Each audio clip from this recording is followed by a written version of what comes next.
Dios, Biblia y objeción de conciencia. Bueno, la objeción de conciencia es dar unos razonamientos en los que uno está en contra de algunas normas o leyes, etc., ¿no? Bueno, yo como cristiano evangélico me baso mi conciencia en la Biblia, lo que está bien o está mal, porque como creyente pues creo que Dios, que se ha dado a conocer en la persona de Jesucristo y que se ha dado a conocer por la Biblia, por profetas, apóstoles, etc., creo que Él es el que tiene la verdad absoluta de cómo tiene que ser la conciencia ética en cualquier tema. Y se puede hacer objeción de conciencia porque la ley de Dios está por encima de la ley humana, porque Él creó el universo y el universo depende de Dios y todo lo que hay en el universo, los seres humanos, los ángeles, los animales, las plantas, los astros, etc., los átomos, etc. Entonces, de lo que está bien o mal en la conducta, por ejemplo, vamos a ver una ley política o de la ONU, etc., no estaría por encima de la ley de Dios, porque la ley de Dios es su máxima autoridad a nivel de lo que existe en la realidad.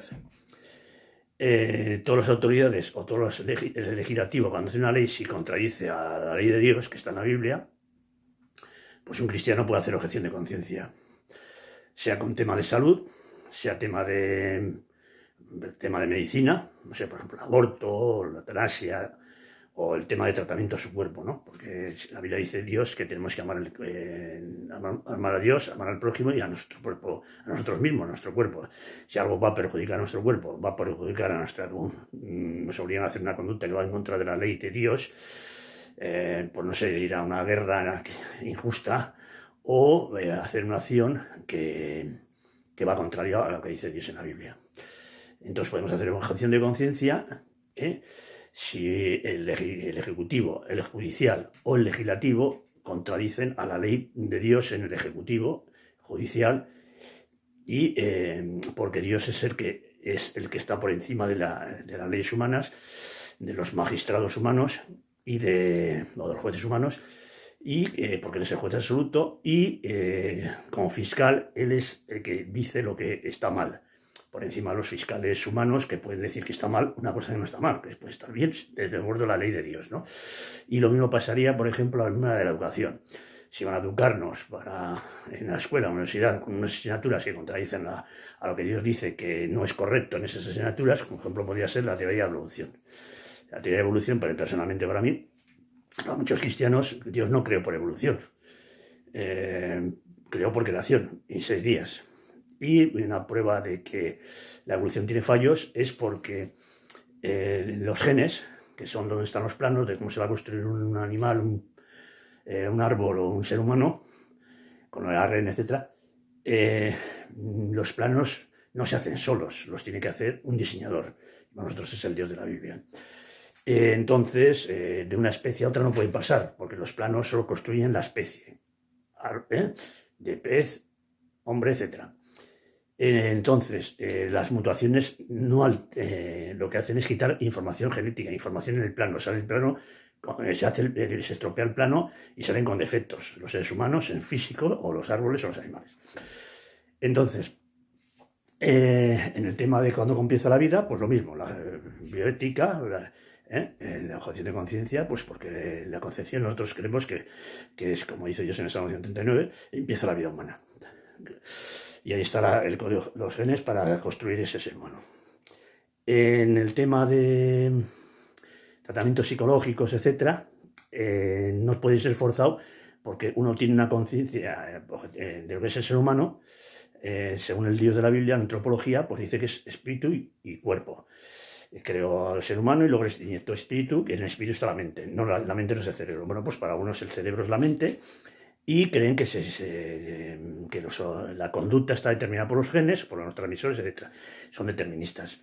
Desde el punto de vista de que nos dice Dios en la Biblia, no estamos determinados por los genes ni por los transmisores, etc., sino que somos libres responsables. Si no, no podríamos juzgar a nadie, porque si es una máquina, la máquina no tiene responsabilidades. Pero nosotros no somos máquinas, somos seres humanos con responsabilidad. Decidimos con nuestra voluntad qué vamos a hacer. Y lo hace cada uno de acuerdo a su ética. Los cristianos lo hacen pues, de acuerdo a lo que nos enseña Dios en la Biblia, de lo que es normal. Y y nos dice que no hagamos lo que es anormal, que es lo que en la Biblia dice es el pecado. Por ejemplo, un ejemplo es, algunas personas creen que el alcoholismo o el juego son enfermedades, ludopatía o alcoholismo. No, la Biblia dice Dios que son conductas responsables del ser humano, es el que decide jugar y el que decide emborracharse. Entonces son responsables ante Dios y luego son responsables del mal que se hacen a sí mismos o a los demás. Entonces, la objeción de conciencia sería que uno da razonamientos filosóficos, religiosos, etc., para negarse a unas leyes o normas que le obligan, bajo castigo, amenaza de castigo, sanción, etc., pero que hace la objeción de conciencia, porque, claro, se atiende a las consecuencias, porque si un Estado tiene unas leyes que son contrarias a la ley de Dios y tiene un código penal que dice que si no las cumples te va a castigar, pues bueno, pues como pasó con los primeros cristianos, que los emperadores, algunos decían que tenían que hacer la voluntad del emperador y ellos decían que si la voluntad del emperador no coincidía con la voluntad de Dios, que está en la Biblia, pues desobedecían y las consecuencias es que les mataban, como los echaban a los leones, etcétera, etcétera, ¿no? Pero bueno, es un riesgo que corre uno por obedecer a Dios antes que a los hombres, claro, porque Dios es la máxima autoridad y un cristiano sabe que tiene que obedecer a Dios antes que a los hombres porque si hay contradicción de leyes, de la ley de Dios con la ley de los hombres. Si es la misma, si no hay contradicción, pues se puede obedecer y practicar, ¿no? Pero si no coinciden, pues uno sabe que ante quién tiene mayor responsabilidad, si ante Dios o ante un Estado. El Estado o los seres humanos no son Dios. Las instituciones no son Dios. Las instituciones políticas, religiosas, etcétera, educativas, no son infalibles porque las hacen los seres humanos. Los seres humanos son falibles. Para nosotros cristianos, Dios es infalible. Y una prueba es que la Biblia no tiene errores históricos ni científicos, ni arqueológicos.